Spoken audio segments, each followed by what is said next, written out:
mu mwuka no mu tubabwire ngo haracyariho ibyiringiro, ntabwo turi abakene, tuzabaho, tuzatera imbere, amateka azahinduka mu izina rya Yesu. Erega niwo muco n'abasanga, niyo mpamvu ko ngo uwo muntu wari urema yamubonye mwanyitabye ngo amena. Paul yavuga imbaraga za Yesu, yavuga ko Yesu akiza, ngo uwo murwayi akayabanga uwo ni njyewe, ningira utana igitangaza, akavuga ngo I receive, ndakira uyu munsi. Ngo Paul bahuje amaso, hakingutse uw'akazi, uwa banki urikinga, imiryango ingahe yewe data ingahe, uw'akazi urakingutse, uw'abana urakingutse, uwa mariage urakingutse, uw'agaciro urakingutse, n'umuryango munini. Hari igihe umuntu akingurirwa umuryango ugarukira Kimironko gusa. Yes, hari igihe ukingurirwa umuryango ugarukira mu izindiro, ugashakira ibibanza aho mu izindiro, ugashakira amaseta aho mu izindiro, n'amaso yakajya areba aho mu izindiro, ngo niho ubuzima bworoshye. Ukaba udatekereza kuzajya muri Matewusi, udatekereza kujya downtown, udatekereza kujya muri za nzu ndende. Imiryango yawe ikaba igarukiye hafi aho ngaho gusa, mu nyanya z'ibimene, mu tubanza twa 500, hafi aho ngaho mu mufipa, aho ngaho hafi aho. Ariko ngo n'umuryango mukuru, haleluya, n'umuryango munini. Hari igihe umuntu akingurirwa umuryango ugarukira Kimironko gusa. Yes, hari igihe ukingurirwa umuryango ugarukira mu izindiro, ugashakira ibibanza aho mu izindiro, ugashakira amaseta aho mu izindiro, n'amaso yakajya areba aho mu izindiro, ngo niho ubuzima bworoshye. Ukaba udatekereza kuzajya muri Matewusi, udatekereza kujya downtown, udatekereza kujya muri za nzu ndende. Imiryango yawe ikaba igarukiye hafi aho ngaho gusa, mu nyanya z'ibimene, mu tubanza twa 500, hafi aho ngaho mu mufipa, aho ngaho hafi aho. Ariko ngo n'umuryango mukuru, haleluya, ari ubukene bukurikira amasegonda 5, musubize inzara, musubire ibyago bye, musubize, haleluya. Bwana Yesu asifiwe, Bwana Yesu asifiwe, haleluya. Ntabwo urugamba rw'umwuka warutsinda utari mu mwuka. Ndabona amasoko y'amariba, ndabona amariba menshi, ndabona amasoko menshi. Imana ikambwira ngo Imana ifukuye impano nyinshi muri iri teraniro.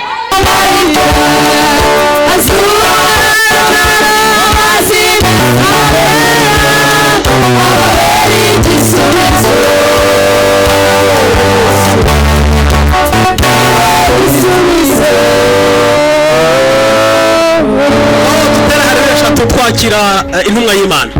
Haleluya, haleluya, amavuta, haleluya, amavuta, haleluya.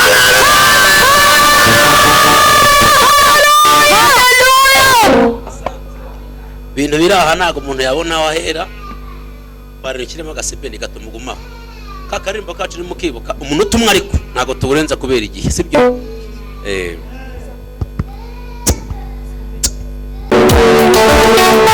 Kakarimbo kaongeye kuririmba, yewe Mana na tujamuye izina ryawe, tuzamuye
biraba bategeka bigakomera ijambo ryawe Mana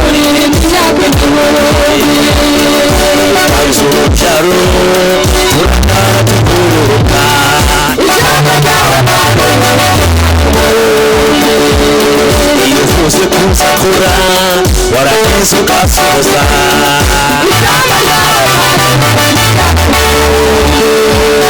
iyo uvuze hejuru y'urugo waragize mugashire ijambo ryawe Mana wewe Mana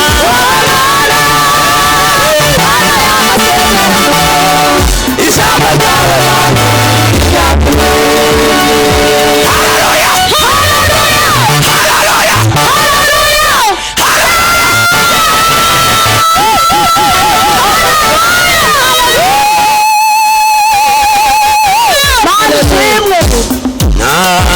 yindi mana yega nkawe ifite ubushobozi gukomera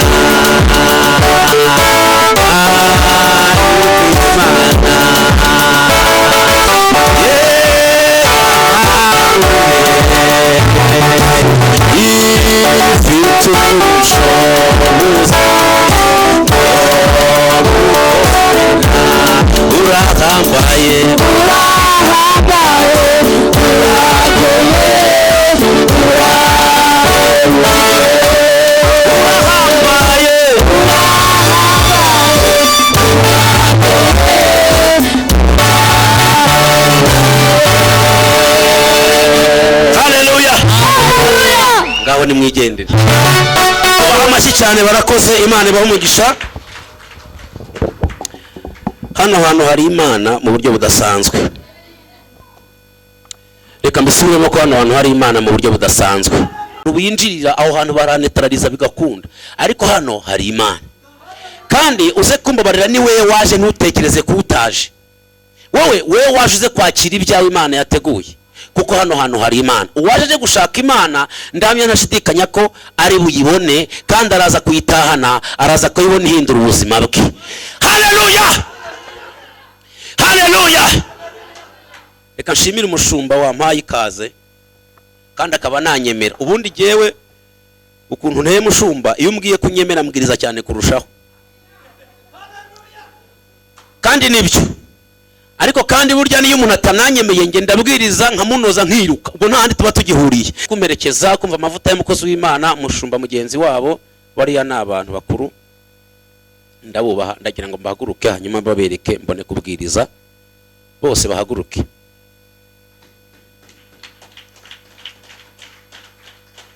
Hanyuma bariya nibo bangize kuba umushumba badahari ntago nabanitwa nose nashumba ibiti. Ntago byakunda. Uyu wegeye hinaha n'umubyeyi nkunda cyane yitwa mu Masamu, ariko muri terime zacu tumwita Kanoni, aranduta. Ni Kanoni urumva n'umushumba ukomeye. Reka basuhuze rero. N'umama nkunda cyane twahuye kera, twahuriye Butare, arankurikirana kugeza i Kigali. Nagiye kubwiriza ahantu yitwa Ingoma, abariho mbona abona ayo mavuta ntabwo yagumaho ngaza yakurikirana i Kigali. Ageze i Kigali arankurikirana mpaka yari yanambuze sinzi uko yambonye. Ibyikoranabuhanga ngira ngo ni kuri radio nibyo. Hanyuma rero baramfatishije tayari muri Ruburatsi. Imana imuhumugisha rero yaje gushyikira amavuta. Uriya begeranye yitwa Nana, wa muhanzi nakubwiraga, ariko umunsi yambwiye tuvuge nzaririmba ubutaha. Azaririmba ku cyumweru. No muhanzi uriya yitwa Papa Bruno, ariko izina rye ni Bonaventure. Ni umukozi w'Imana, ni umuvuga butumwa uvuga pe. Aravuga hari umunsi nzamuzana avuge nicaye mutega amatwi. Ni umukozi w'Imana, Imana imugisha. Uriya begeranye nawe ni umuvuga butumwa yitwa Valence, nawe ni umukozi w'Imana, ni umuhungu wanjye mwabone ko yantwaje ibitabo. Mushumba nawe bigenda ndabwira sinkunda protocole nyinshi, ariko abitwara ku mbaraga nkamureka nagira ntisi. Nuko nagira ngo nawe basuhuze mu izina rya Yesu. Hanyuma Imana ibamugisha mushobora kwiyicarira mwakoze. Imana ibagirire neza. Tugiye rero gusoma ijambo ry'Imana. Sorry. Nakiriye umukozi w'Imana Rodrigue uyu wari umushumba wanjye mukuru ari hafi kunsengera kanyimikisha amavuta. Uzangira ihe Petera ubundi ndi Reverend Pasteur uzamiriye Bishop n'umuhungu wanjye yitwa Rodrigue nimujya mubona hano mukajya mugira ikibazo. Ibintu byose bya hano hari abantu bitwa ngo nabanyamabanga ariko iwe ntarya agira kubera kira kintu kiri muri imbere. Bura kiriya kiraza kubishyira imbere mu kanya kuri tambarare. Ndagira ngo nawe basuhuze mu izina rya Yesu. Adufasha ivuga butumwa akarigeza ku isi yose. Ngira ngo ubushize mwarabibonye mu kanya rero. Ngira ngo nimugoroba mu masaha make turaza kwibona mu kanya. Imana imuhe umugisha. Hanyuma twatangira noneho tugasoma ijambo ry'Imana mu nyemerere turyubahe duhaguruke.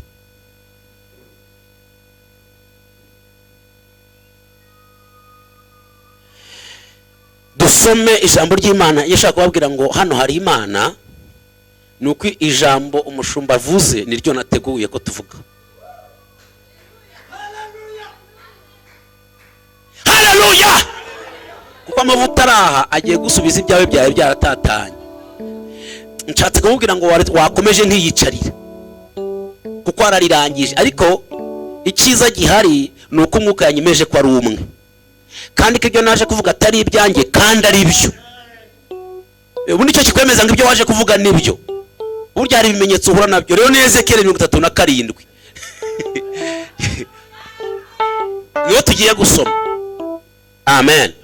Hano nutega amatwi ubuhanuzi bugiye kumanukira buraza kuguhereza icyawe. Ngiyewe umutwe w'amagambo Imana yampaye kuvuga nuvuga ngo ubuhanuzi cyangwa ijambo ry'umuhanuzi cyangwa amavuta y'umuhanuzi agiye kuguhuza n'igitangaza cyawe.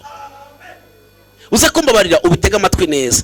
Yavuze ngo amagufwa ahinduka umuntu. Imbaraga z'ijambo cyangwa imbaraga z'amavuta zishobora guhindura amagufwa agahinduka abantu. Hanyuma ndashaka ko tuza kuganira kuri aya magufwa, hanyuma amavuta wumvira hano ijambo ry'ubuhanuzi rigahuza n'igitangaza cyawe. Kandi nababwiye ngo nuze gutekereza kuutaje, wowe banza wirebeho ni wewe waje. Kigali yuzuye abantu. Unasohotse hano huzuye abantu. Uyu muhanda wa Giporoso wuzuye abantu. Kuki ari we Imana yatoranije ukaza. So rero uza kumenya kuri w'igiciro kidasanzwe. Dusome umurongo wa mbere 37 Ezekiel. Magambo y'umukara hejuru avuga ngo iyerekwa ry'amagufwa yumye. Turaza gusoma umurongo wa mbere tugere ku murongo wa gatatu, dusimbuke tugere ku wa 10, dusimbuke wa 12 hanyuma tuganire. Haravuga ngo ukuboko k'Uwiteka kwangezeho ansohora ndi mu mwuka. Mana yanjye aramanura angeza mu kibaya cyari cyuzuyemo amagufwa, anzengurukanaho yarakikije hose, maze mbona ari menshi cyane muri icyo kibaya, kandi yari yumye rwose, maze arambaza ati mwana w'umuntu, mbese aya magufwa yabasha gusubira kubaho?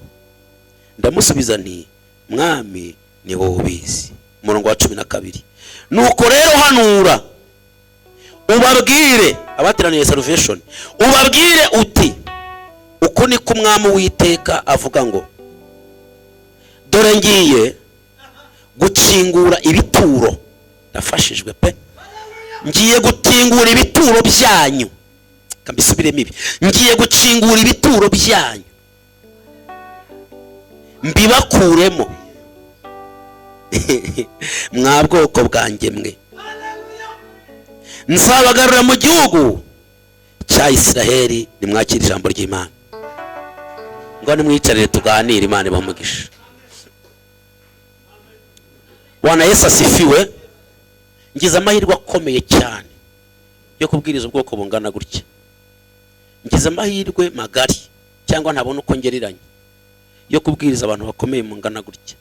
Ni mu nyemerere tugaragaze ko twaje, kandi nugaragariza Imana ko wageze hano, amateka yawe araza guhinduka. Bwana Yesu asifiwe. Kuko imbaraga z'amavuta ziri hano ziraza kuguhuza n'icyawe wari warabuze. Umva nkubwire, hari imiryango Imana igiye gukingura aho utahumekeraga, ugiye kuhaberaho. Ahubwo ahantu utari ufite ubwinyagamburiro ugiye kuhakurira umere nk'igiti cy'inganzamarumbu. Reka mvuge ko ahantu utari ufite ijambo ugiye kurigira ndetse rinini, ukajya uvuga ukarekeraho ubishatse. Reka mvuge ngo ahantu utarunezererewe Imana yemeye ko hanezerererwa, amateka yawe agahinduka mu izina rya Yesu. Ibi ndabivuga ntafite ubwoba, mu nyemerere tuze gufashwa mu izina rya Yesu. Reka mbabwire mushumba, ndumva dukwiye kuzonga abazima aho badusuzuguriye. Haleluya! Imana ntikaduhetere ngo tuyipfushe ubusa. Imana ntikaguha umwanya ngo iwupfushe ubusa. Imana ntikaduha ijambo ngo turifate nk'ibisanzwe. Imana ntikatwongera iminsi ngo tugire ngo byari ngombwa kwiduha kuko rusororo huzuye abantu. Imana ntugatume donc ntikaguha umwuka wo guhumeka ngo upfushe ubusa ngo ugire ngo ahari ni ibisanzwe. Hari abandi bari kuwugura ibihumbi wa Faisal. Haleluya! Niba tugiye amahirwe hano hagakinguka, mureke twabyaza umusaruro. Mu nzu wariwo nuko ku cyumweru nzagarukana n'iyonka.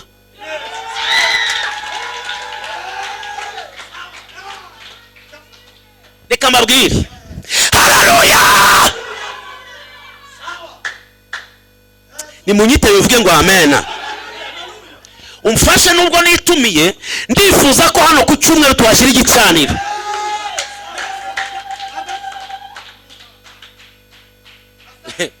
Uzanyemerera azaza n'aba bazagaruka n'ukuri kw'Imana. Reka nkoresha itegeko nk'umushumba wanyu, mugomba kuza hano tukatsa umuriro. N'abandi ndababwira, n'abandi bose ndababwira, n'abanyumva bose ndababwira, ndararika. Icyo mbasaba namwe Salvation Palace, mugende muvuze amakondera, muvuge ngo ku cyumweru hazashya. Muzi impamvu? Nidukafate umurima mwiza Imana duhaye ngo tupfushe ubusa. Kuki abadayimoni badusuzugura? Erega hano ndahazi ngewe. Ngiye hano ndahazi. Mazi rwuzura, mazi hari amavuta, mazi rero abazimu n'amagambo yabo. Mazi hari yakorari yuzura yambaye uniform nziza, mwaransuye murarimba, abazimu barazezengera. Umva mbabwire, nanjye ngomba kubishyura.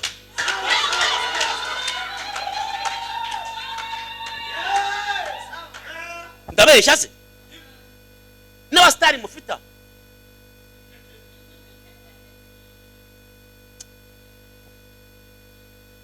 muhamagara hano, narabwirije bampinka. Muzabwire na mabuja wampaye inka, ubwire ngo uzazohaye inka zaza kwitura ku cyumweru, mumubwire muri ruratsi.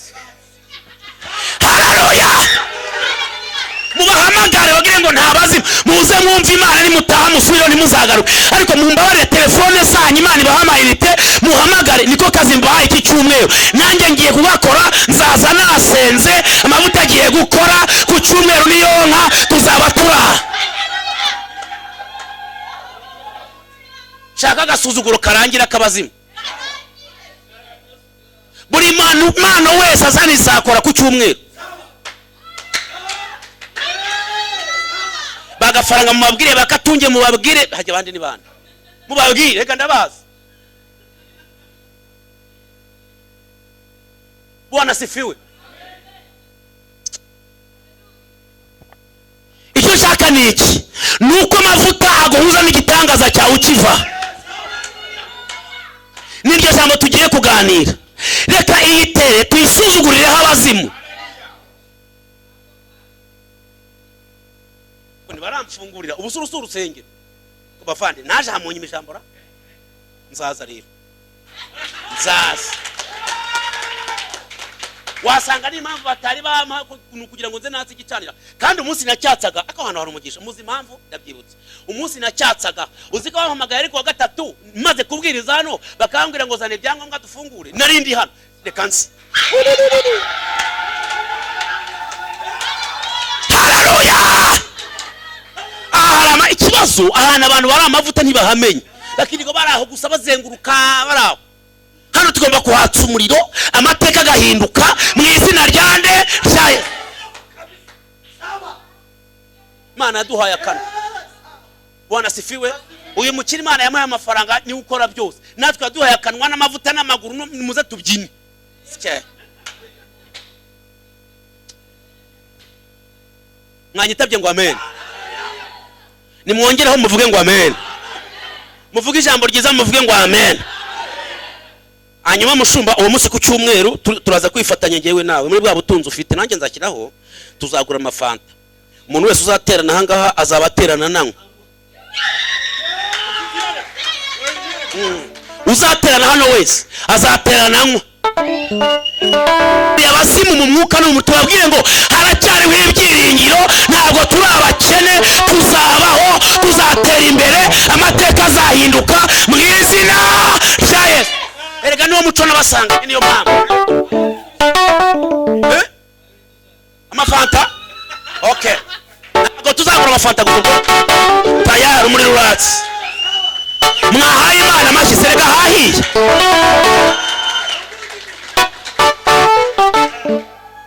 Ntabwo tuzanywa gusa, mama pastor muzatugurira isambusa. Ni itegeko ngendo umushumba. Wabyemeye? Muhe Imana amashyi tayari muri ruratsi. Bwana Yesu asifiwe. Nadine nawe uzatugurira serviette. Sigura nga uzaza n'amakarita abiri hahiye tayari. Reka mbabwire, erega nimunyite muvuge ngo amena. Muntu mwegeranye mubwire ngo hano hari Imana no kutarubizi mubwire. Ni insengero nke basenga banarya.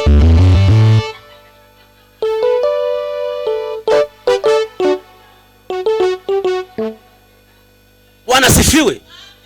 Niko bigenda nta bazimu bara. Haleluya. Nimwitebe muvuge ngo amen. Nimwongereho gato muvuge ngo amen. Uhamagara abantu bose mubabwire ngo hano hari ibiryo, hari inyama, hari amafiriti, hari amasambusa, hari n'ijambo. Ku cyumweru nukuri kose ku cyumweru nzaba nageza saa 3 zuzuye niyo nka n'inyana n'ibiziriko tuzabizana. Abazimu bapfire rimwe. Umvise kanone kubera iki? Kubera iki abazimu badusuzugura? Abantu baruzuye, intebe ziberaho, nirwe mbwiriza intebe zituzuye. Mbizi muhagarara inyuma. Ndabyanze. Impamvu batari bakingura no kugira ngo mbanze nkore na hano. Erega muri inshuti zanjye niho hantu nza nkaza nitumiye ntawe mpamagaye. Kubera iki? Na hantu hazima, na hantu uzugahembuka, na hantu uzukakira, na hantu baza agaciro k'umukozi w'Imana, na hantu bashyigikira amavuta. Na haleluya. Ku cyumweru umuriro ntuzaka. Ihangana ushaka amayinite y'ijana uhamagare. Kugira ngo babwire ngo muve mu mazimwe, uve mu mateshwa. Hanyuma namwe rero hajya mwitwa international. Ya uniform muzaze mwayambaye. Ushake muze muri bane ntacyo bimbweke. Muracyayifite? Ndashaka ni uniform karimo akantu kameze gari. Murayifite? Harahiye. Mushake muzabe bane. Mwanyitabye mukavuga ngo amen. Kandi n'abantu batakiza muzabwira ngo umunsi w'inabazi umushumba yababariye. Mwabaze bayambare. Yabejeje tayari. Nabatinyaga n'ababwire ngo yabejeje. Ni icyumweru cy'inabazi. Haleluya. Hakubanza mwataye. Suri protokole uwo munsi nzakubona uhagaze hari uzaba wakize. Uzaba wakize ibintu biryoshye. Komite byanyura. Ibintu biryoshye.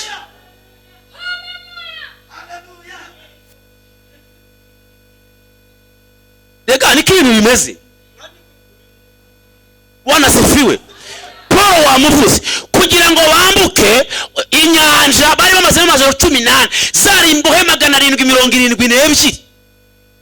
Bamaze amajoro 18 batarya ngo batazi iyo bari, batazi iyo bajya. Paul yakoze ibintu bibiri. Icyambere ngo yarahanuye arabwira ngo mwese ukumuraha nta numwe uri bupfe n'ubwo urupfu rwatwegereye. Arahanura. Icyakabiri nimwitebe mvuge ngo amena.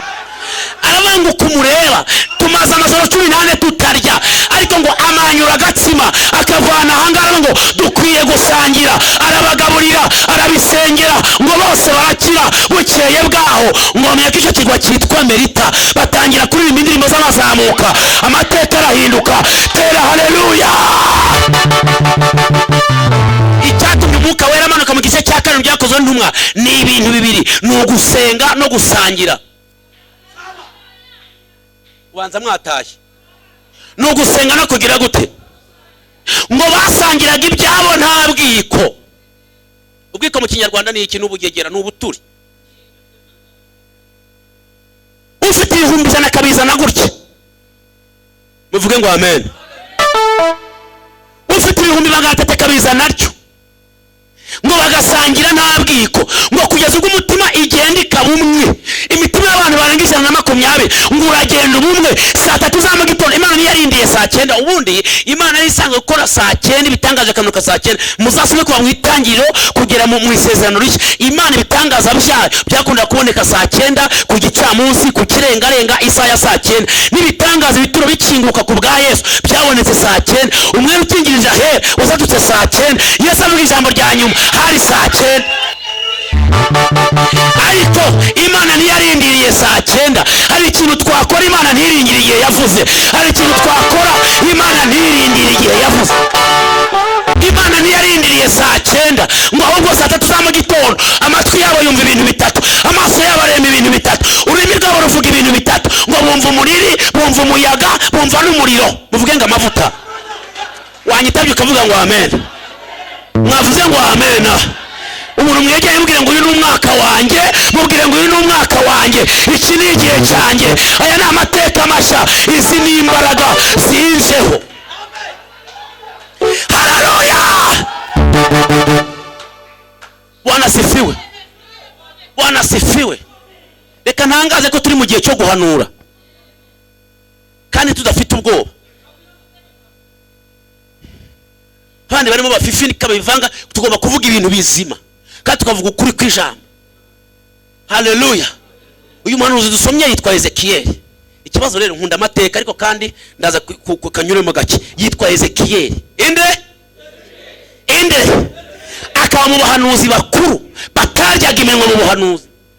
Mva bataryaga iminwa mu buhanuzi, bavuga icyo babonye cyoroshye cyangwa gikomeye, giteye ubwoba cyangwa ari cyiza, bakakivuga uko cyakabaye. Bahagaze imbere y'intebe y'Imana bavuga ngo tuvuze Imana ikiba kibe. Mwanyitabye mukavuga ngo amen. Uyu mwaka avuga Imana, uyu mwaka tuvuga Imana, mwaka dushaka Imana, mwaka dusenga Imana, maze ikiba kibe. Uyu munsi tuvuga Imana, munsi twagura Imana, munsi twamamaza Imana, wandi kiba kibe. Anyitabye mukavuga ngo amen. Njya mbibabwira zana ituro. Njya mbibabwira Bwana Yesu asifiwe. Mwanyitabye mukavuga ngo amen. Aha nta kintu turi bugusabe, ntabwo turi bugusabe CV, nitukubwira ngo wiza ngahe, nikubaza kapasite ya etide, ntabwo tukubaza imiryango, nta kindi tukubaza, turagusaba kwakira gusa. Ariko se uhure no kwakira kwe? Kwakira ko ari ubuntu. Kwakira ni iki? Nuko ibyo mvugo byakira, kuvuga ngo I receive, ndabyakiriye, bigomba kuza mu biganza byanjye. Uwo ni njyewe. Mwanyitabye ngo amen. Uyu muntu umukozi w'Imana yavuze witwa Paul, ageze aho ngaho hitwa Irusitira mu gice cya 14. Ntabwo uyu muntu Paul yari afite gahunda yo kumukiza. Yarimo yigendera gusa, cyane cyane ko abantu hari imyuka mibi yagomba kubanza kurwana nayo. Ikindi baramurwanyaga, ikindi bari bafite amabuye yo kumutera kugira ngo apfe. Nta mwanya yari afite w'ibitangaza rero. Byasaba kugira ngo avuge ibintu biri ku murongo, abanyabwenge bagisha impaka batsinde. Ntabwo ari mwuka w'ibitangaza, ariko ngo uwo muntu wari urema yamubonye. Mwanyitabye ngo amen. Paul yavuga imbaraga za Yesu, yavuga ko Yesu akiza. Uwo murwayi yabanga uwo ni njyewe, ningira utane igitangaza, akavuga ngo I receive, ndakira uyu munsi. Ngo Paul bahuje amaso, bahuje iki? Bahuje amaso gusa, ngo mubonamo ikintu cyitwa kwizera kwa muhesha gukira. Haleluya.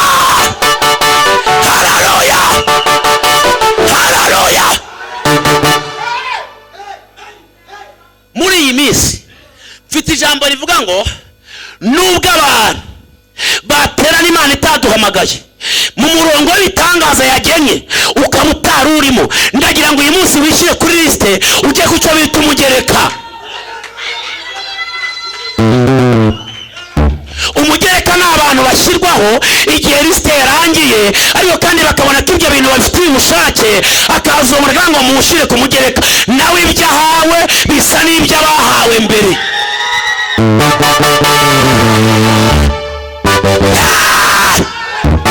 Haleluya, haleluya.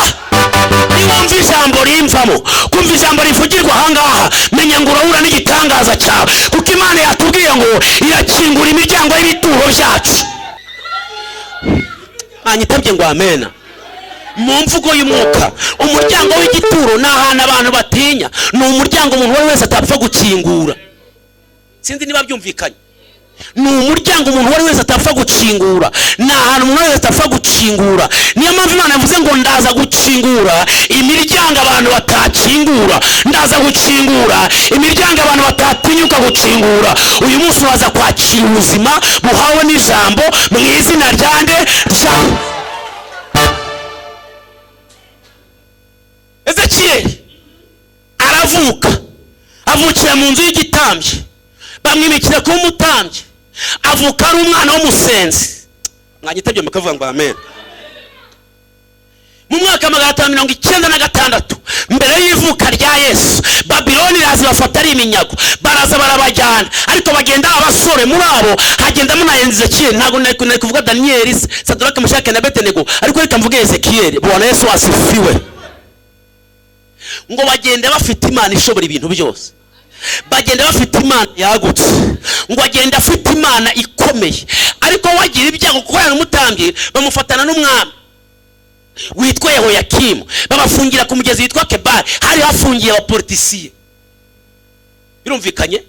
Baramumanukana hamwe n'uwo mwami, aho babafungira aho ngaho, ahantu kure cyane, kuko bari abapolitisiye kandi babafunga nabi.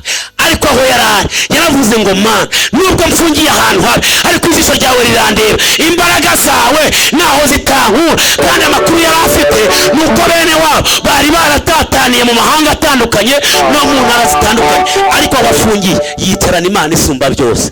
Reka mbwira umuntu waje guterana, ufite ibimuboshye, ufite ibimugoye, ufite intambwe y'imvatate, ariko akaba agifite Imana Yakobo nk'umutabazi we, akaba agifite Imana ivuga bikaba, akaba agifite Imana ishobora byose. Mubwire ngo uyu munsi Imana irakingura, Imana irakwereka, Imana iragira ibyirema, Imana iraguhuza n'igitangaza cyawe. Haleluya, haleluya. Umva nafashijwe bavana, numva nafashijwe. Mwanyitabye mukavuga ngo amen. Nimuvuge ngo amen. Uyu mwaka mfite ingamba nshya zo gushaka mu maso y'Imana. Niba itarifite na gahunda yo kuziyerekana muri uyu mwaka, ngewe nzayibona. Hari icyo namenye, ubundi ushaka guhima Imana uyihambiraho, ushaka kuyihima uyihambiraho. Iyo yihambiyeho iraza. Muvuge ngo amen. Wavuze ngo amen. Umunsi umwe umusirikare umwe wageze kujya gushaka Yesu, ngo ahageze ngo asanga Yesu arimo arakora ibitangaza. Mwanyitabye ngo amen. Ngo Yesu atindaho gatoya kubera imirimo yari afite aho ngaho. Hanyuma ngo ariko umusirikare amubwira ngo mfite umugaragu wanjye, ngwino umukize kandi niwe nizera, aramutse apfuye naba mpombye, ngwino umukize. Ngo igihe Yesu atinze mu bitangaza aho ngaho, hazi intumwa irazibwira wa musirikare, irabwira ngo ukwiriye kurusha umwigisha, wa muntu yapfuye. Umusirikare ati naje nje. Niba yapfuye aramaze, nge naje gushaka Yesu. Nubundi naje nzi ko uwo murwayi ari bupfe, kuko icyatumye nza nuko nabonaga ari hafi gupfa, ubwo yapfuye rero tayari. Aravuga ngo Yesu we, ndakwihambiraho, ndakwihambiraho. Wanyitabye ngo amen.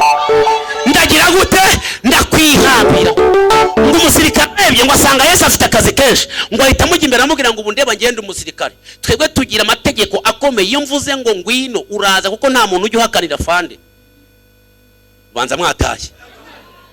Iyo mbwiye umusirikare ngo ngwino araza, namubwira ngo genda akagenda, namubwira ngo ryama akaryama, namubwira ngo amazi arayanywa, ntabwo ajya ahakana. Ubwo ni ubutware bundiho. Nawe iyo murebye rero mbona imbaraga ufite zirimo no gutegeka. Si ngombwa ko wiga iwanjye, uzi iwanjye, tegekera aho uri, umugaragu wanjye arakira. Haleluya, yakugeneye, uhure n'icyo waje ushaka, uhure n'igitangaza cyawe, uhure n'imbaraga nshya, uhure Yesu ibyo yakoraga arabireka, ahindukirira umusirikare aravuga ngo kuva naba mbonye umugabo wizera, aramubwira ngo koko sinirirwa nzi wawe, none aha ndategetse uwo murwayi nakire. Umusirikare aramubwira ngo urakoze ndatashye, umurwayi arakize, fini, aritahira. Hanyuma ngo yohereza umusirikare, aragenda aramubwira ngo genda undebe ko yasasa we Yesu yategekeyeho ari umurwayi yakiriye. Bahurira mu nzira, aramubwira ngo igihe wayategeke sasa wa murwayi arazutse, arongeye abaye mu.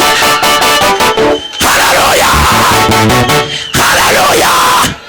Mubwire ngo ntabwo gusezerera amaramasa, umuntu mwegere, ntabwo gusezerera amaramasa, uratahana ikintu, uratahana igitangaza. Yesu arategetse, hari icyo akoze. Ubwo wiziritse ku Mana ntabwo wapfa gutaha gutyo gusa. Kwa Yesu si uko biri. Yesu ntabwo ari uko ateye, Yesu ntabwo ari uko ameze. Iyo wamwikubise imbere aguha ibintu bifatika. Nyita bavuge ngo amen. Ezekiya ari ku mugezi witwa Kebari, ngo arapfukama abwira Imana ngo ariko uriho, iraceceka.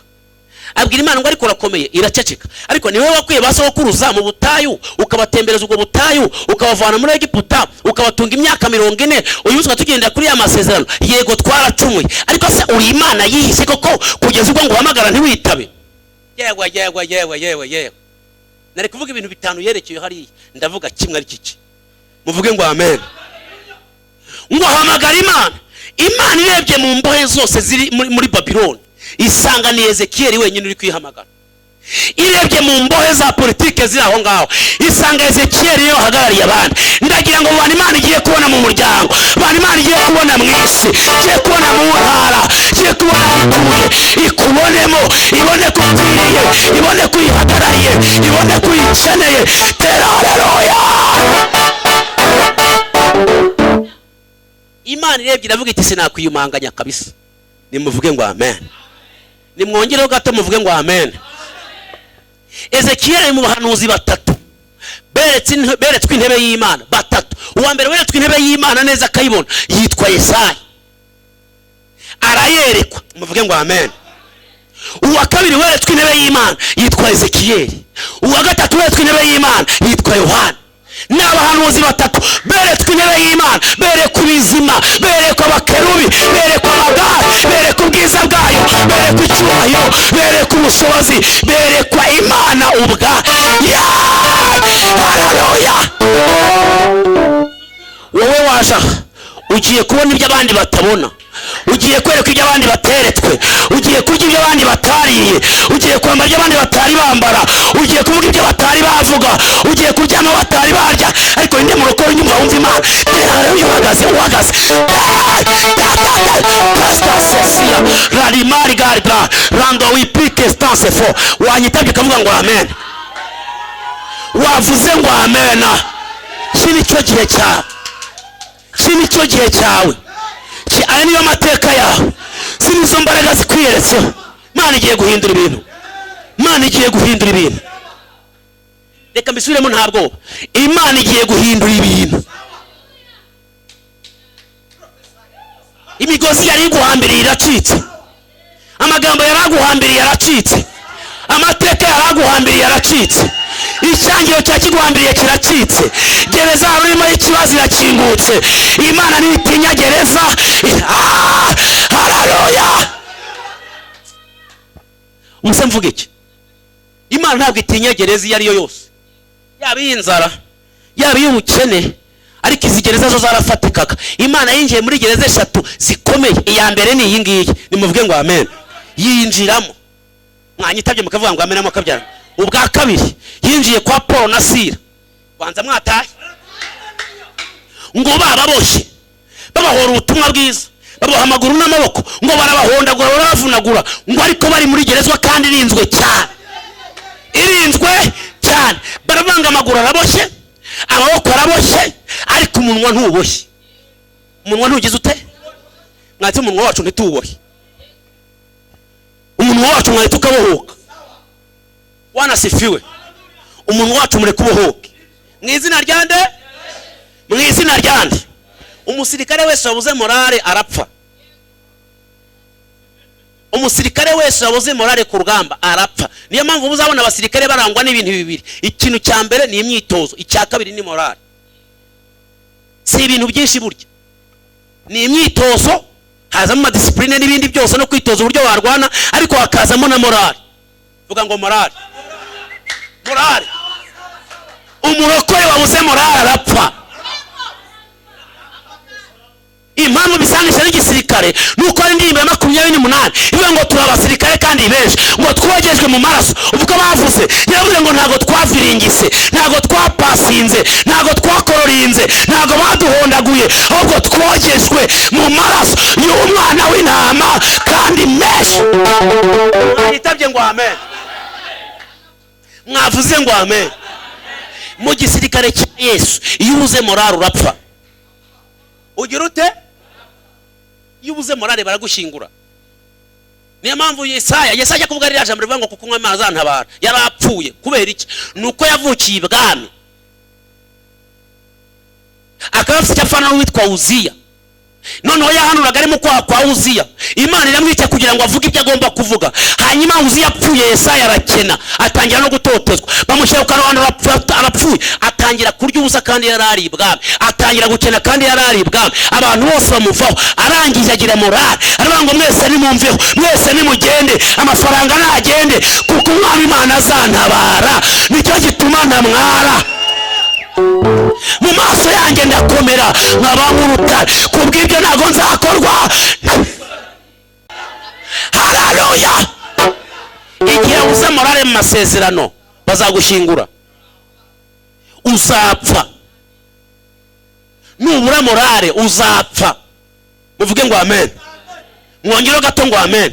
Bari muri geza Paul na Sila babahondaguye umubiri inyuma wapfuye, ariko ngo baraganira batariko Paul Yesu mwahu ngati ngewe nari bogari nkubita umunsi umwe ngida amasiko mfite impapuro zimpesha kujya gufata abantu, mfite mandadare, ariko ngeze mu nzira ntungurwa n'ibintu bitatu. Icya mbere ntungurwa n'umucyo, cya kabiri ntungurwa n'ijwi, icya gatatu mbona Kristo mpagaze imbere.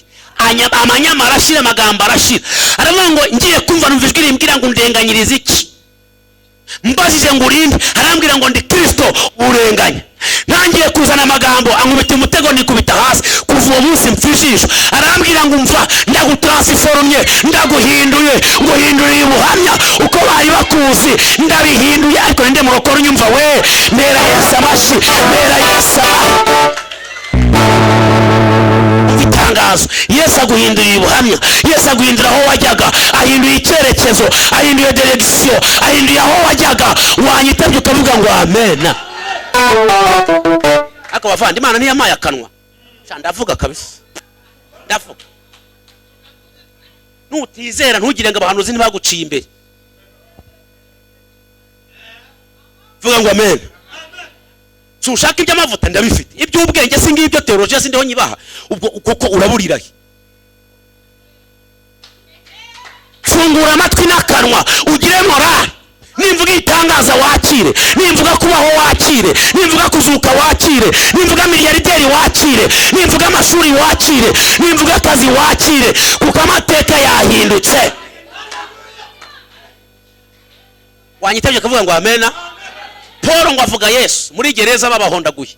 Sila naramubwira ati rero ngewe simfite ubuhamya nk'ubwawe, ariko nanjye yarangaburiye, nanjye yamaye inkweto, nanjye yankuye hasi, nanjye yankuye mu rupfu. Nge sinarenganyaga abantu, ariko yamvanye muri Tobali, yamvanye ku iseta, yamaye umwana nana ya pastor sikere mala open kota anungiye mu mujyi wa Kigali nashingiye na Rugero, singira akazi ariko mbayeho ndisiga bigafata. Ninde ufatanyije nanjye mwaka byarama? Ninde ufatanyije nanjye? Bampaye iminsi ariko mbaho, bangereye igihe ariko mbaho, barandoza arangiza, ndetse nge n'amasezerano simfite ubuhamya nk'ubwawe, ariko nanjye mfite uko nabonye Imana. Wanyitabye kavuga ngo amena. Barabazanya ngo none ari inkoni n'ibyo yakoze ni iki gifite imbaraga? Batika nkubwire, dushyize ku munzani ari izi nkoni n'icyo yakoze, icyo yakoze nicyo gifite iki imbaraga. Bati rero tweguranwa n'agahinda, ahubwo tugire morale turirimbe. imisozi itararemwa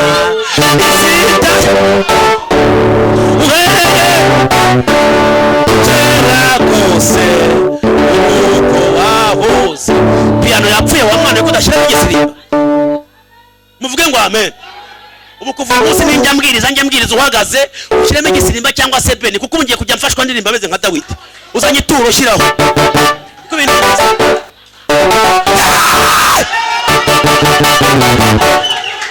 muvuge ngo amen. Ubushize narababwiye ngo amavuta utemera ntabwo agukorera. Biriya ni ibimenyetso bigaragaza ko yemera. Uraje urebe apfa. Haleluya. Imyaka ijyana iby'isi ikibagirana, inzozi z'umuntu. Zamuraho gato. Oya ndashaka tempo. Aho. Mana wadutabara mu minsi ya kera.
Baririmbe Imana imanuka muri gereza ntawe ibajije. Hallelujah. Imanuka nta nama ibaye.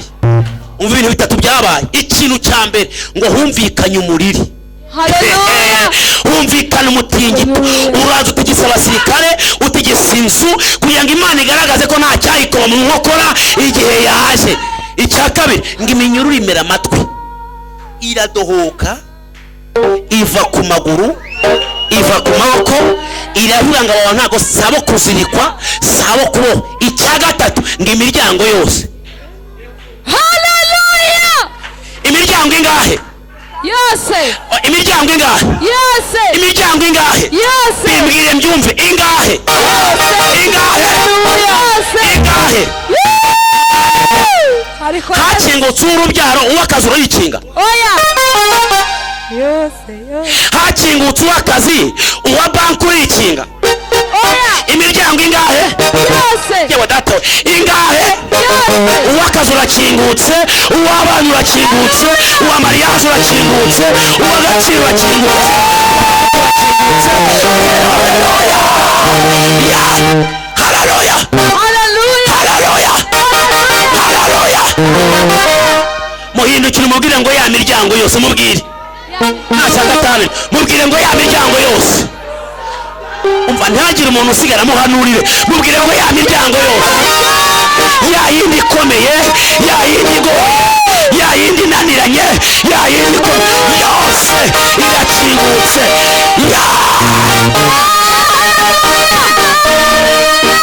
Nimusoma ngo n'umuryango werekera mu murwa, n'umuryango werekera mu murwa, n'umuryango werekera muri siti, n'umuryango munini. Hari igihe umuntu akingurirwa umuryango ugarukira Kimironko gusa. Yes, hari igihe ukingurirwa umuryango ugarukira mu izindiro, ugashakira ibibanza aho mu izindiro, ugashakira amaseta aho mu izindiro, n'amaso yakajya areba aho mu izindiro ngo niho ubuzima bworoshye. Ukaba udatekereza kuzajya muri Matewusi, udatekereza kujya downtown, udatekereza kujya muri za nzu ndende. Imiryango yawe ikabigarukiye hafi aho ngaho gusa, mu nyanya z'ibimene, mu tubanza twa 500, hafi aho ngaho mu mufipa, aho ngaho hafi aho. Ariko ngo n'umuryango mukuru. Hallelujah, haleluya. N'umuryango ujya hehe? Mu murwa. Umurwa niho Beneri iba. Ariko banza mwatashye. Umurwa niho Beneri iba. Yego. Mwatashye aha. Amadolari niho aba. Yego. Banki zikomeye niho ziba. Amatike y'indege niho aba. Ibyiza niho biba. Imyenda myiza niho iba. Yesu ishimwe. Banza mwatashye. Sirimezire niho ziba. Amarivaje niho aba. Amaduka akomeye niho aba. Niho ucuruza bikagenda. Ariko uzabona ucururiza ugataha nta vumbi. Ubundi uje mu murwa rwagati ntunegosiya n'abakiriya, ibiciro biba biri romarike, ibiciro biba biri aho ngaho. Uraza ukibwiriza we wakira amafaranga gusa wimakiya. Mujya mubona abacuruzi banacuruza batavuga ngo oya reba n'iki nikiza, we wati genda urebe, kuko aba ari makamera imukontorora. Ari aho gusa yimakiya agiye kwakira amafaranga. N'umuryango mukuru urakinguka. Imana ikingura imiryango yose, ariko n'umuryango w'usirimu, n'umuryango w'agaciro. Muzambwire perezida ujya gutura mu ntara, muzamumbwire. Mwazambwire perezida utura mu ntara agiye kuruhuka no gufata akantu k'akayaga, ariko agataha he? Mu murwa. N'imiryango yo mu murwa nikinguke. Hallelujah. Imiryango y'amaduka akinguke. Amina. Imiryango yo kwinjira bikinguke. Hallelujah. Imiryango yakomeye nikinguke. Mu izina ryande cyaye mwanyitabye ngo amen. Hallelujah. Ubwo gatatu Imana yinjira muri gereza, ni Petero afunze. Banza mwatashye. Hallelujah. Kandi afungwa yakatiwe. Bavuga ngo ejo tuzamwita iminsi mikuru irangiye. Kandi Herode yari yarishe benshi. Mwanyitabye mukavuga ngo amen. Hallelujah. Ngo abitorera baravuga ngo Imana ikingura gereza, ngo barasenga nijoro. Vuga ngo nijoro. Petero yari aryamye hagati y'abasirikare 16. Ngo aryamye no muri kasho anaziritse, hanyuma ngo arisinzirira. Cyo nkundira Imana no mu bibazo burya tugira amahoro. Ubwo umwami Yesu ankunda, kubw'imbabazi ze nyinshi, uhagiwe amezwa n'ubuntu bwe, kandi amfashe n'ukuboko, no mu byago nzaririmba, no mu byago nzaririmba, mu bibazo nzaririmba, no mu madeni nzaririmba, naho ndiho nziko nkorwa n'uwiteka, naho ndiho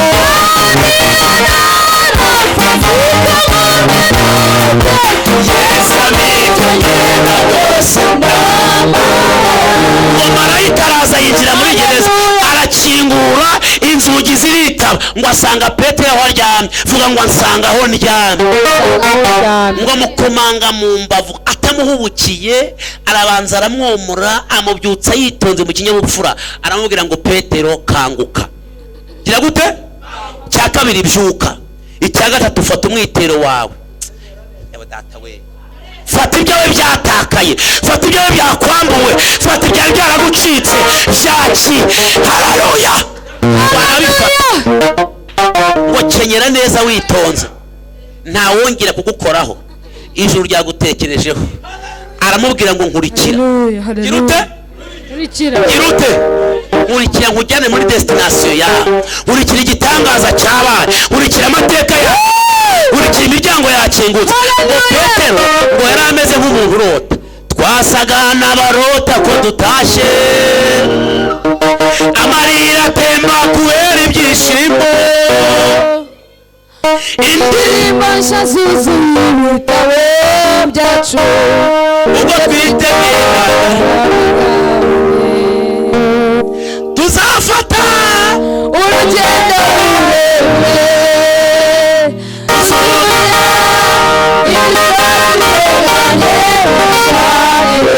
tujye mu Rwanda, ibitambo byishimwe, urwibutso ko yadutahuye. Bwana asifiwe. haleluya. Aramusohokana. Iyo ni gereza ya gatatu. Ikebari rero ngo Imana irinjira. Igira gute? Yinjirana n'intebe yayo, yinjirana n'icyubahiro cyayo. Mu bintu bitanu yeretswe n'intebe, ariko icya kabiri gikomeye ngo yeretswe n'amagufwa. Wabivuze ngo Imana iramusohora, ariko ubundi abandi bari bari siko twasomye ngo nuko ni ku mugezi witwa Kebari. Ngo icyo gihe nari ndi mu mwuka. Nari ndi hehe? Sinari ndi mu budode, sinari ndi mu gambo, sinari ndi mu byaha, sinari ndi mu matiku, sinari ndangaye, ahubwo nari ndi mu mwuka. Haleluya. Nari ndi hehe? Mwuka. Munyumve neza, nari ndi hehe? Mwuka. Nababwiye ngo Ezekiel umuhanuzi wahanuriraga mu mwuka. Mana we, pokea sifa. Yatabaga ari mwuka ntiyahanuraga. Uwo munsi nari ndi mu mwuka. Nitaye ku nkoni nari ndi mu mwuka. Nitaye gereza nari ndi mu mwuka. Nari ndi mu mwuka. Nitaye ku mpamvuzi nari ndi mu mwuka.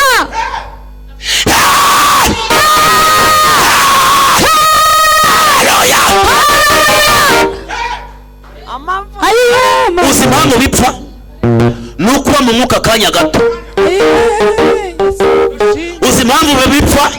Ni ukuba mu mwuka igice, ariko niyita kuri gereza aba mu mwuka. Niyita ko wafunganye aba mu mwuka. Niyita ko wamukatiye mu rugo aba mu mwuka. Uwo munsi nari ndi mu mwuka. Ijambo Yohana yarisubiyemo, yaravuze ngo bakundwa bene data, ngo ku munsi w'umwami Imana ngo nari ndi mu mwuka, ngo ndi ku kirwa cyitwa Patmos, ngo ndeganyiriza ubutumwa bwiza, ngo ariko uwo munsi nari ndi mu mwuka. Itangazo rero, mu mwuka birabaye. Mariyaje irabaye.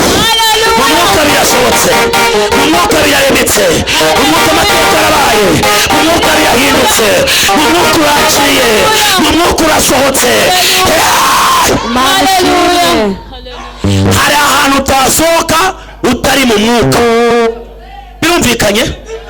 Hari ahantu utasohoka utari mu mwuka. Hari imiryango itakinguka utari mu mwuka. Biragusaba kuba mu mwuka, kandi ntibigoye rwose. Muri hano? Muri hano? Muri hano? Yego. Bari bamvuze ariko mba mu mwuka. Amagambo yari mu meza ariko mba mu mwuka. Nari umukene ariko mba mu mwuka. Ntega iminsi ariko mba mu mwuka. Kuri uwo munsi mba mu mwuka. Mba mu mwuka. Ideni rirasakuza ariko mba mu mwuka. Mbura minerivare ariko mba mu mwuka. Sinabuze byose ariko mba mu mwuka. Mu mufuka hari harimo ubusa ariko mba mu mwuka. Nari mfite umwenda umwe ariko mba mu mwuka. Fiyanse yari yambenze ariko mba mu mwuka. Umugabo yari yantaye ariko mba mu mwuka.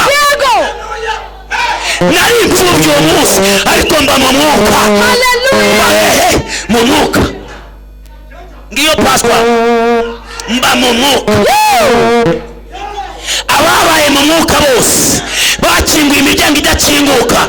Ababaye mu mwuka kakaye, ababaye mu mwuka bose bahinduye ubutayu babihinduramo amazi yo kunywa. Hallelujah. Mwanyitabye ngo amen. Amen. Abantu bose babaye mu mwuka baciye iminyururu y'abadayimoni baringinga kuba mu mwuka. Mwanyitabye ngo amen. Hallelujah. Muvuge ngo amen.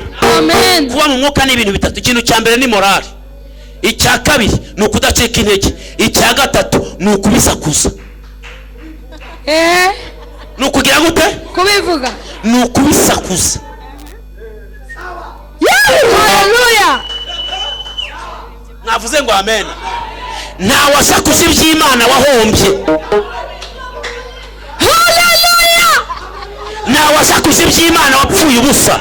Ubwa mbere baguseka, ubwa kabiri baguseka bita umusazi, ariko ku iherezo biraresisa bitanga umusaruro.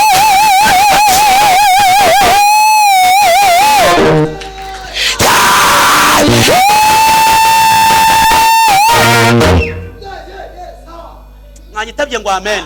Amen. Ongeraho ngo amen. Amen. Dawidi yarabishakuza ageze imbere ya Goliyati. Baramubwira ngo ko tutazi ko uri umu expert mu ntambara, kutamenyereye intambara, ukaba uri umwana uri umushumba, uravuga kuri bumwicute. Arababwira ngo mugabanya akarindi, Imana yabanaga nanjye. Hallelujah. Ntashobora kwicida ubu n'intare. Ubanza mwatashye nkayambura umwana w'intama nkayisubiza nyina ari nzima, ikampa imbaraga mudahari, kandi izo nyamaswa ntayatutse Imana. None numvisha umuntu ututse Imana, numva asuzugura ingabo z'Abisiraheli. Iyo Mana yabanaga nanjye binsaba kuyisenga, biransaba kuyisakuza gusa. Hallelujah.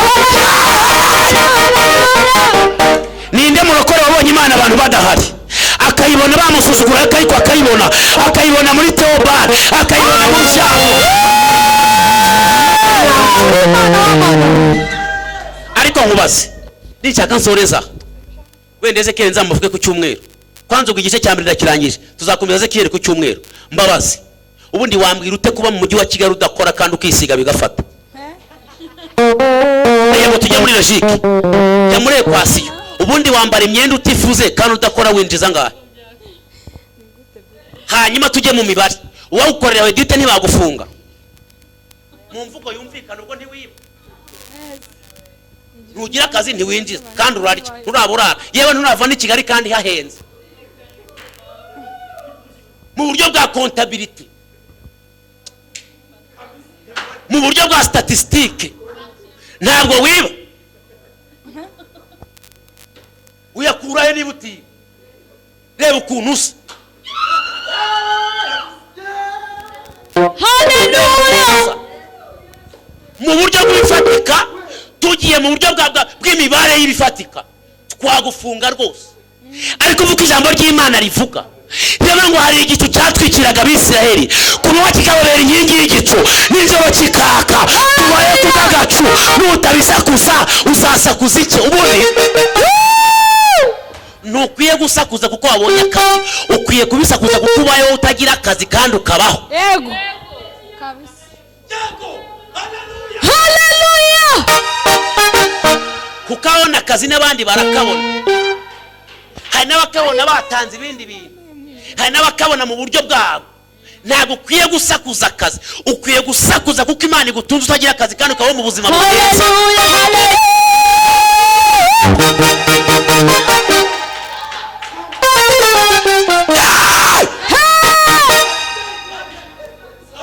Wanyitabye ngo amen. Amen. Ongera uvuge ngo amen. Amen. Kuko Imana idutungira mu gicu. Ukuri. Reka mbwira n'abafite akazi banyumva wenda nabaza kunyumvira ku mbuga nkoranyambaga. Wambye uza gukora imibare yawe, amafaranga winjiza n'ayo usohora birangana. Muzankorera iyo mibare mumbwire. Ndafashijwe n'ukuri kw'Imana. Amafaranga winjiza n'ayo usohora n'ibingana. Reba ayo utwerera, reba ayo ubirira abana, reba ayo uhayisha, ayo ugura imyenda, ayo ugura amazi, amafagitire iyo ugiye gukora imibare nuko mutabyitaho usanga arenga. Kubera iki? Kubera iki? Nuko Imana yavuze ngo nzakujya imbere. Abataringaniye nzaharinganiza. Ukwiye gusakuza ibyo. Banza mwataye. Ukwiye kuvuga ibyo. Ubundi izo nizo za ntare Dawidi yavugaga. Izo nizo za ntare utegereza kujya mu ishyamba mukagera ngo urarwana n'intare n'inzoka. Oya. Edekitele malazala. Haleluya. Wambwira ute kudakora ukabubaho. Utese abana bana wisiga udodesha. Waje hano umwenda ufuze utanuka wanipudeye. Kubera iki na parfum wipude? Chamite byawe.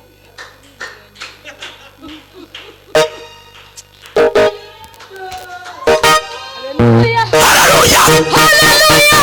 Haleluya. Ubundi yo niyo ntare isumba izindi. Wanasifiwe. Yesu we. Wambwira ute ko Imana ikubwira ngo nkijije uburozi nk'ijana, wamenya nubwo wariye nubwo utariye, wambwira ute? Abadayimoni barari bawe ntubaze. Nese ugira abarinzi bakurinda. Hari umurinzi ukurinda, ariko Imana igaprovide, Imana ikigaragaza. Haleluya. Ubundi wakabaye uvuga ibyo. Kava ngibana nanjye sha ikandinda mu ijoro ikayave. Haleluya. Ubundi tujye hari shimwe ngewe ngira abantu basuzugura. Ndashimira Imana ko umwaka ushira tugicana imbabura icyaka. Nukuri. Imbabura yazimye ntiwahamara iminsi 3 wahita usubira Nyamasheke. Amfasha imbabura yazimye nawe wagisha inama wazinga kakamatera gashaje wasubira iwanyu Nyaruguru. Igituma gitinze nuko imbabura icyaka. Wimbwira ngo nuko utari wabona akazi ariko imbabura iracyaka. None se mu buryo bwa psychology cyangwa mu buryo bw'umenya muntu kubabyize, iyo umuntu ashonje apfira iminsi ngahe umugabo? Munsubize ni mwiza se mwese biology. Iminsi ngahe? 5. Umugore 7. None umaze imyaka 5. Hanyuma se ukoze mwibuye? Ukoze mwibuye? Niba umugabo apfira iminsi 5, umugore agapfira 7, wowe umaze imyaka 5 kuba niyo minsi. Nurangiza umubwire ngo urapfuye wishwe niki? Shimira Imana sakuza ibyo.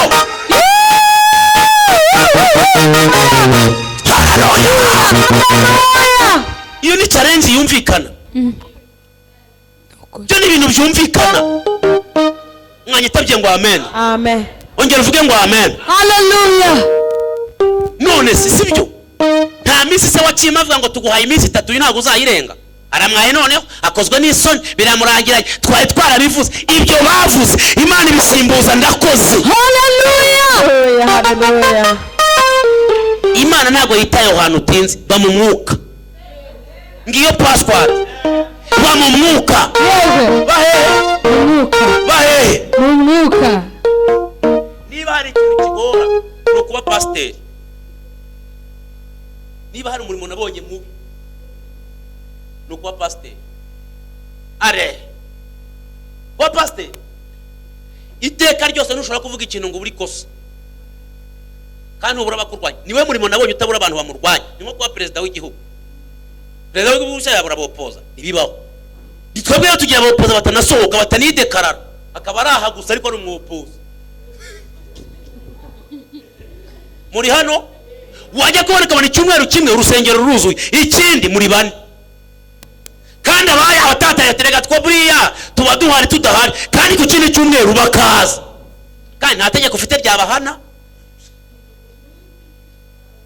Niba bashyira muri sentare urongera kavuga uti Imana ubarebe ugasenga. Muzi impamvu tutabivamo nuko tuba mu mwuka. Haleluya. Haleluya. Uyu si dogiteri amafaranga ashora yunguka iki? Tuvugisha ukuri.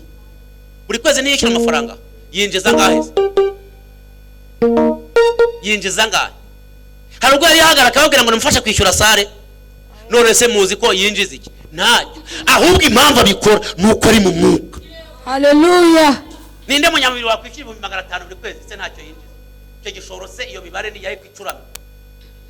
Dogiteri nk'uyu yashora ate? Nta n'intoryi ryari busaru. 500,000 buri kwezi na 1%.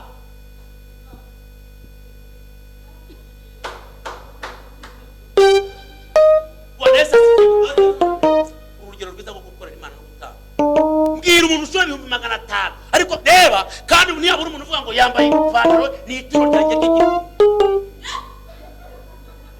Ashora 500 ku kwezi ntawe abaza ariko watuye igihumbi agataba ko buracyakoze ikira mwambwira bura batayarya arara niba ari ikintu kigora ni ugushumba. Impamvu tubibamo, impamvu tubirengaho, tukabwiriza badututse, tukabwiriza batuvumye, hano bajya ku musozi bakatuvuma, nuko tuba mu mwuka. Haleluya. Bwana sifiwe. Amen. Bwana sifiwe. Haleluya. Utangiza proje mu rusengero kandi ifite inyungu abakristo bose bakayikomera amashi mwaka mu matariko bara nubwo nabyemeye nanze kuva mu bandi ariko simbyumva neza. Agakoresha inama inyuma y'abawutuko na bayuda nabandi. Ati urambirimo kandi yaba ari hano ati turakwemera mushumba kajya nari. Agafashwa karira numbaza ari amarira ahantu ava kandi akabazi kutabizi ariko abirenga ukavuga Imana izakugirira neza. Muzi impamvu ntabwo ari inyama n'amaraso nuko turi mu mwuka. Haleluya. Nitanze urugero nka pastor kugira ngo naza kugira uwo nkomeretsa. Bwana Yesu asifiwe. Amen. Kandi uyu mushumba nawe arabyumva intambara ndwana se kugira itoro ryose burya ni rimwe ntazagira ukubeye. Abashumba burya bose barwana intambara zimwe. Nkubeshya se. Ish. Ubu tuganire yambwira ukuntu yago kandi muzi ko ari umukino nanjye twaga ntabwira ntibyihorere burandenza aho mba napfuye. Nuko yaga niko bicete. Ariko impamvu tubigumamo nuko tuba mu mwuka. Ezekiel ibyo arabiranga ngo aba mu mwuka. Aba hehe? Mu mwuka. Kugira ngo ushobore isi kugusiga nuko ujya mu cyumba cy'umwuka. Kugira ngo ushobore isi yuzuye ibyaha nuko uri mu cyumba cy'umwuka. Haleluya. Kugira ngo ushobore isi yuzuye ubukene nuko winjira muri konfeforo y'umwuka. Haleluya. Kugira ngo ubone umugabo ushaka nuko winjira mu cyumba cy'umwuka. Kugira ngo ube mu buzima wishimira nuko uba mu cyumba cy'umwuka. Haleluya. Vuga ngo amen. Amen. Vuga ngo amen. Amen. Itaba uvuge ngo amen. Amen. Muzi impamvu nyiri Kigali nyewe ni ukubera umwuka. Ubundi Mana nasubiye iwacu kwa Thomas kera naho sinari no kuhaba nari kuhabesha iki ko nari impfuye. Mwanyitabye ngo amen. Amen. Are no se mbabesha ibi mvuga birafatika samagambo. Wanyitabye ukavuga ngo amen. Amen. None se niba narabaye kinga tungwa n'ibisanga. Akiro karakwitaba. Haleluya. Ezekiel aba hehe? Mu mwuka. Ngo Imana iramusohora imugira gute? Uciya mu mwuka urasohoka. Uciya mu mwuka urasohoka. Uciya mu mwuka uragenda. Imana igusohora ahantu bari barakuzirikiye, igusohore muri urwo ruzingo, igusohore mu bukene, igusohore mu gasuzuguro, igusohore mu gaciro gake, igusohore mu kadashaka, Yesushimwe. Haleluya. Amen. Imana igiye gusohora abantu bari mu mwuka. Haleluya. Bari hehe? Mu mwuka. Bari hehe? Mu mwuka. Igiye kubasohora bari hehe? Mu mwuka. Mwanyitabye ngo amen. Amen. Ikintu udakwiye gutakaza ni morale.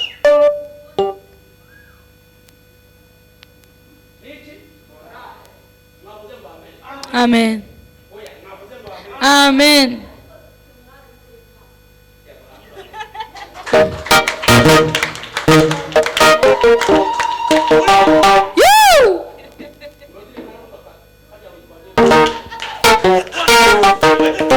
Bwana Yesu asifiwe. Haleluya.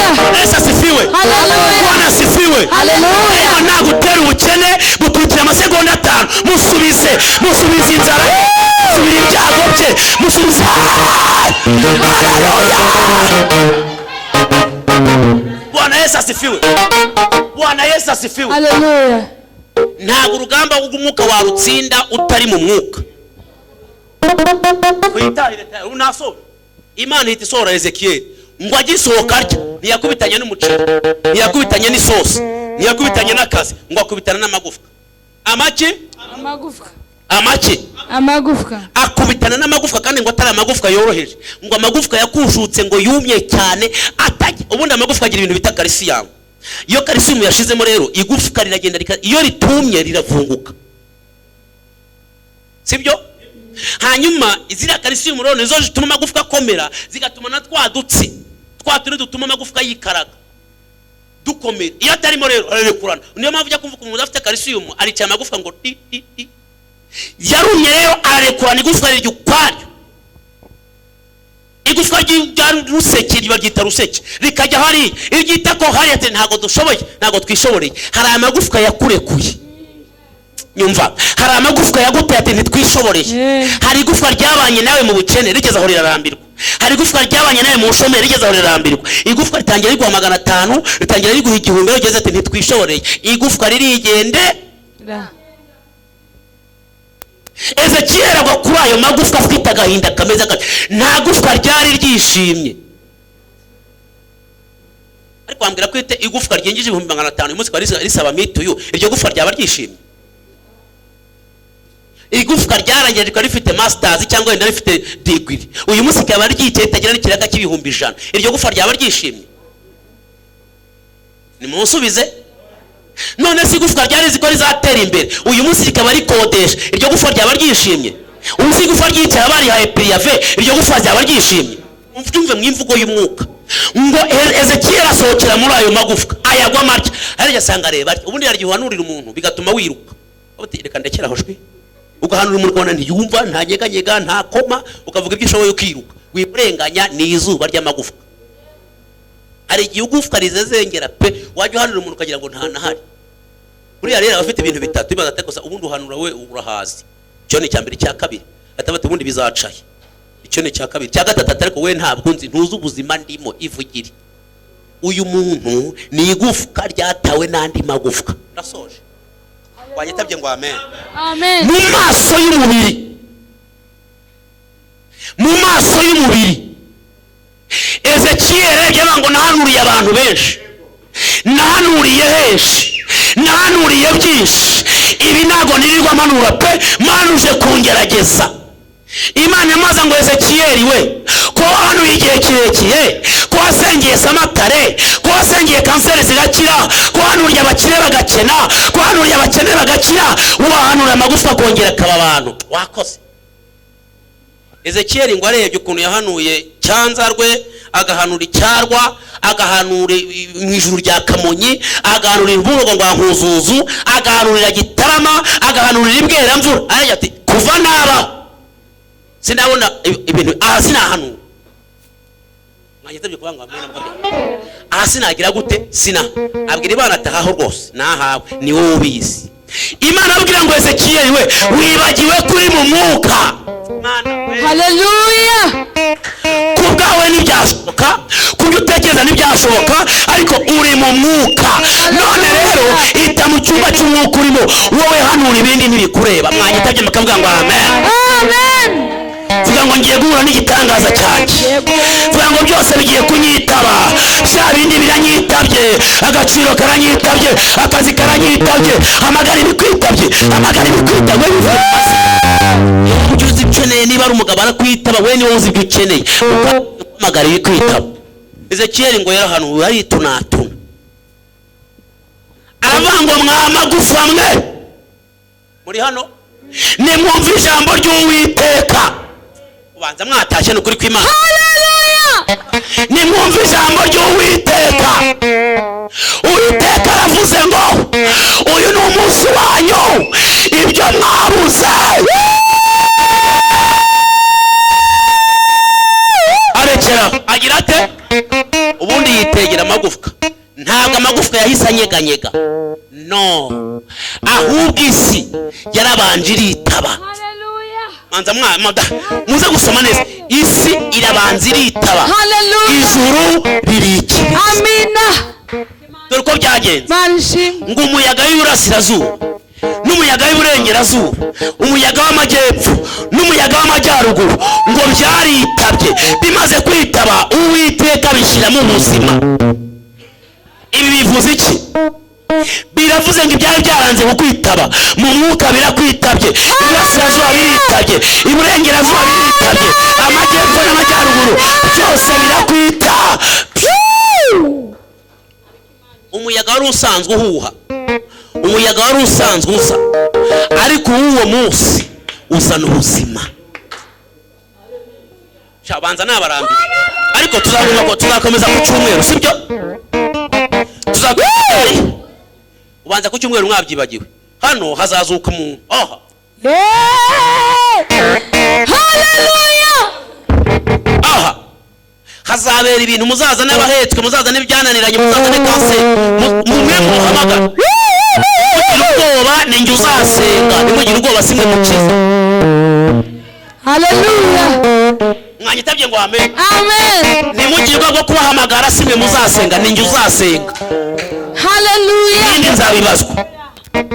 Mwe muzabazane gusa uvuge ngo icyangombwa twabageje ku kidendezi birwaneho, ninjye uzasenga, kandi nibakira Imana ishimwe, nibadakira nta deni nariye. Mwe mubazane. Imana ni ikiza kandi iri hano, ntiyabitwemereye se? Ntituri mu mwuka se? Iri ni itangiriro ryo guhamagara amagufwa.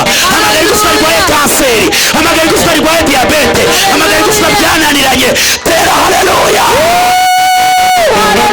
Umuntu mwegeranye mubwira ngo igufwa ryawe rirakwitabye, igufwa ryawe rirakwitabye, igufwa ry'akazi mubwire ngo igufwa ryawe rirakwitabye, igufwa ry'akazi rirakwitabye, igufwa ry'agaciro rirakwitabye, igufwa ry'umugabo rirakwitabye. Erega urabona igufwa. Sawa, ndasoje. Umuntu mwegeranye mubaza gusubiza, mubaze ngo nta gufwa ubura, mubaze ngo amagufwa yawe aruzuye. Aruzuye? Magufwa yawe aruzuye? Yarashaze, yabuze calcium. Nagiharaje gashega aravuga ngo turi. Aruzuye suko? Ishwe. Harabura umuyaga. Ijambo ryo ryahageze. Umuyaga ugiye kwitaba. Ndafashijwe. Kandi umuyaga uvuye udatekereza, umuyaga uvuye utibwiraga, umuyaga uzanye ubuzima, umuyaga uzanye agaciro, umuyaga uzanye. Tera haleluya. Randi weri ya kosa sefu.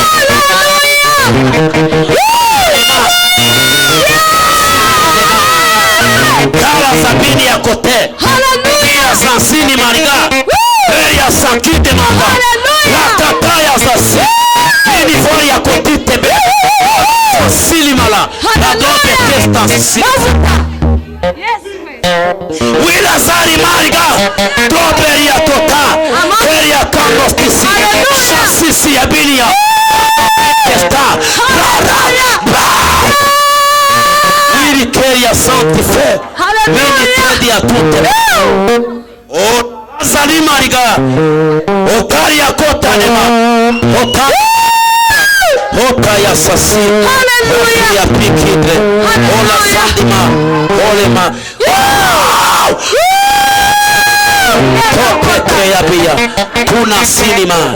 Tukidre ya vi. Ola santinima. Hokutere berda. Jeziri kirda. Ola tareko. Santinteria. Tobi basa numvi mare. Ola setite. Operia kobe. Setikidi. Pini santikenema. Le gobe veskizeva. Jamdo. La santo. Hallelujah. Sainima. Rawiri kita. Eni kuda sisi. Eni vando. Hallelujah. Imana isutse ububyutse hano, ariko inamusutse mu mutima w'umuntu wateranya. Jambo rya kabiri, Imana buri muntu wese umuntu wateranya imuhaye ishimwe ritandukanye n'ibyo yarazi. Haleluya. Jambo rya gatatu, Imana irambwiye ngo inyuze mu nzira y'ubusamo iragutunguye.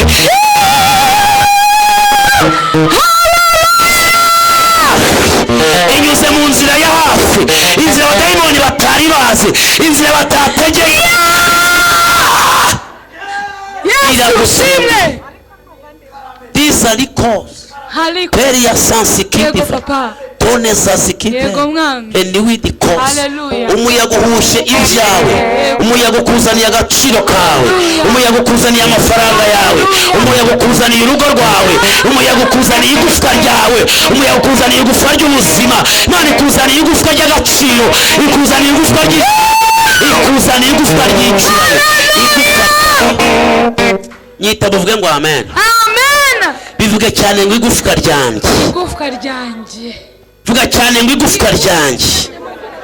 Umuntu mwegeye yubwire ngo igufwa ryawe rirakwitabye. Mubwire ngo rya gufwa ryawe rimwe ryari ryaragucitse, rimwe wamuraga, ryatuma gutishima, ryatuma gutaririmba, ryatuma gutavuga, ryatuma gudasha. Igufwa ryawe rirakwitabye.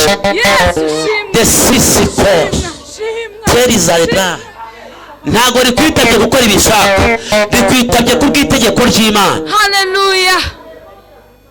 Ubu se bigenze gute? Ushimwe Yesu.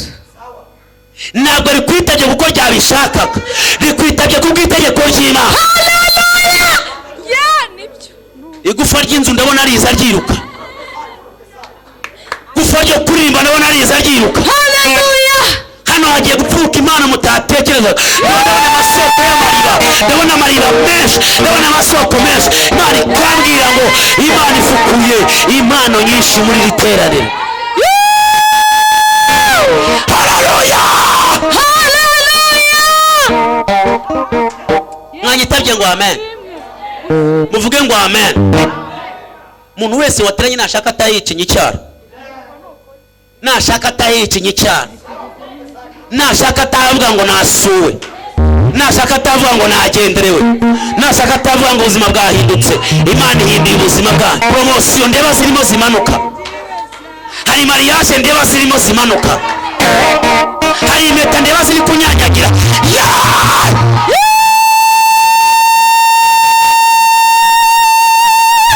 Imana yavuze ndabyumva, Imana yavuze ndabyumva, Imana yaje ndabyumva.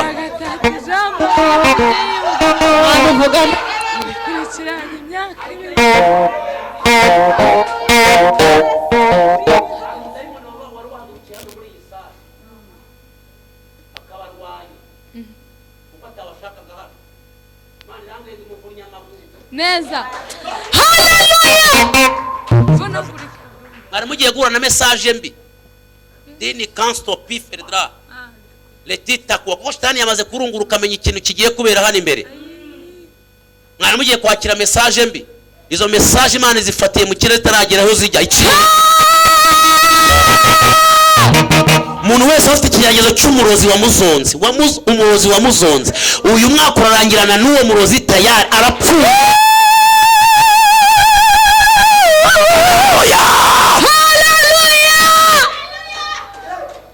Muhaguruke mbahanurira kanyuma sose. Mwanyitabye ngo amen. Amen. A distance kubera corona hindukira umuntu mu byo bwa distance wambaye agapfukamunwa. Bwana Yesu asifiwe.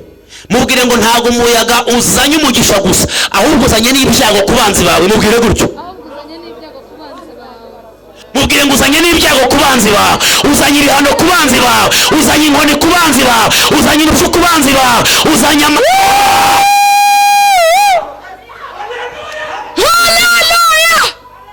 wanyitabye ngo amen. Amen. Mubwire ngo umuyaga nta ukingirana. Mubwire gutyo.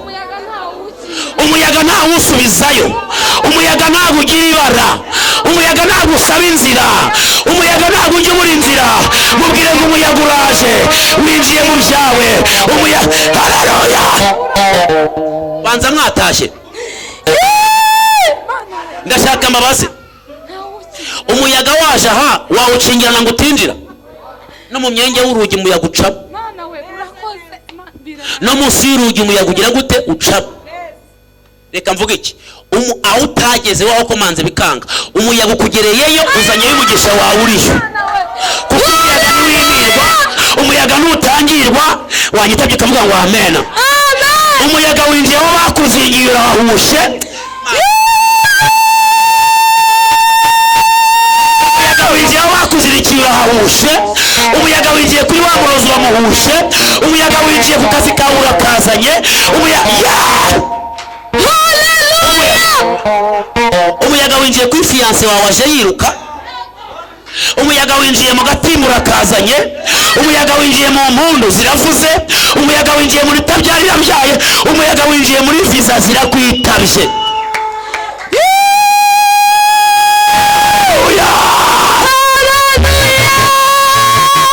Wanyitabye ngo amena.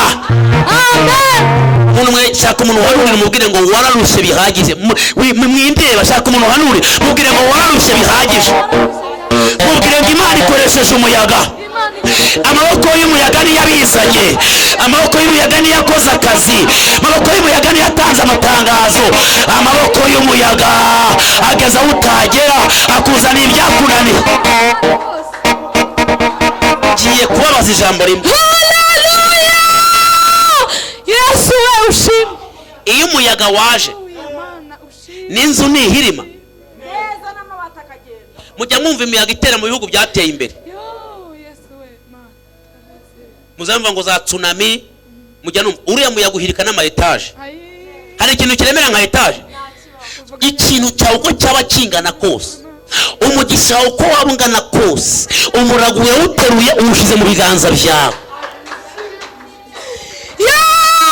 Akira kontara umuyaga uzanye, akira fiyanse umuyaga uzanye, akira agaciro umuyaga uzanye, akira akazi umuyaga uzanye, akira icyubahiro umuyaga uzanye, kubera ko ari umuyaga w'Imana kandi utegetswe n'Umwana. Icyangombwa ni ukuba mu mwuka gusa. Mwanyitabye mukavuga ngo amen. Amen. Kuva uyu munsi hano nta muntu uzongera gufinina. Hano nta mavuta ubuyatse byarangiye. Mwanyitabye ngo amen. Haleluya. Navuze ngo amen. Vuga ngo uyu munsi birahindutse. Uyu munsi amateka arahindutse. Wanyitabye ngo amen. Wanyitabye ngo amen.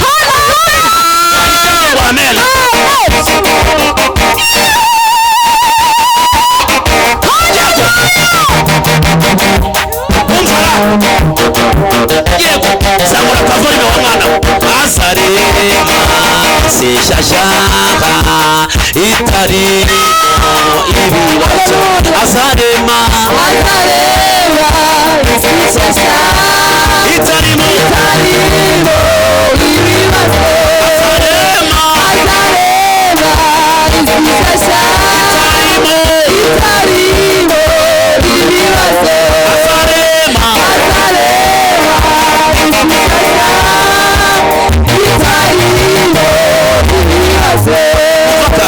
komeza ucurange mumva akantu. Ushaka kubwira abantu bose mufite ingorane bamwihangane. Bashaka kubwira abantu bose mufite ibibazo. Ihangane uzi uwahetse ku mugongo, ubwira Imana ngo Mana, sinshoboye kubaka urusengero, sinshoboye gutangiza fondasiyo y'icaci, nta bihumbi 500 ufite ngo nishyure sare, ariko nzanye 3. Haleluya.